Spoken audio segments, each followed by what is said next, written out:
Welcome to edit yourself. आज सुबह अपनी हिदायत और रहनुमाई के लिए देखेंगे अय्यूब की किताब और उसका 10वां बाब।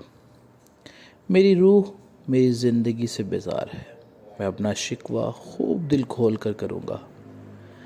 मैं अपने दिल की तख्ती में बोलूँगा, मैं खुदा से कहूँगा मुझे मुल्ज़िम न ठहरा। मुझे बता कि तू मुझसे क्यों झगड़ता है।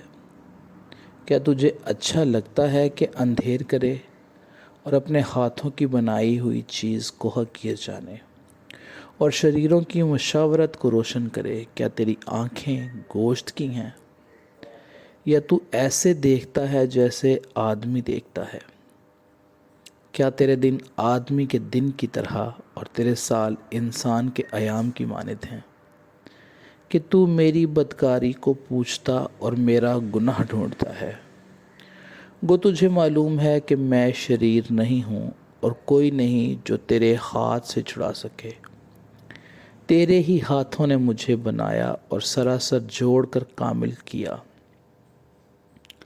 फिर भी तू मुझे हलाक करता है। याद कर कि तूने गूंदी हुई मिट्टी की तरह मुझे बनाया।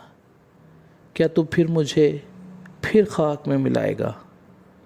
क्या तूने मुझे दूध की तरह नहीं उंडेला और पनीर की तरह नहीं जमाया? फिर तूने मुझ पर चमड़ा और गोश्त चढ़ाया और हड्डियों और नसों से मुझे जोड़ दिया। तूने मुझे जान बख्शी, मुझ पर करम किया और तेरी निगहबानी ने मेरी रूह सलामत रखी। तूने ये बातें अपने दिल में छुपा रखी थी। मैं जानता हूँ तेरा यही इरादा है कि अगर मैं गुनाह करूं तो तू मुझ पर निगरान होगा और तू मुझे मेरी बदकारी से बरी नहीं करेगा। अगर मैं बदी करूं तो मुझ पर अफसोस। अगर मैं सादिक बनूं तो भी अपना सर नहीं उठाने का, क्योंकि मैं रुसवाई से भरा हूं और अपनी मुसीबत को देखता रहता हूं। और अगर सर उठाऊं तो तू शेर की तरह मुझे शिकार करता है और फिर अजीब सूरत में मुझ पर ज़ाहिर होता है। तू मेरे खिलाफ़ नए नए गवाह लाता है और अपना कहर मुझ पर बढ़ाता है। नई नई फ़ौजें मुझ पर चढ़ आती हैं, बस तूने मुझे रहम ही से निकाला ही क्यों? मैं जान दे देता और कोई आँख मुझे देखने ना पाती। मैं ऐसा होता गोया था ही नहीं, मैं रहम ही से कब्र में पहुंचा दिया जाता।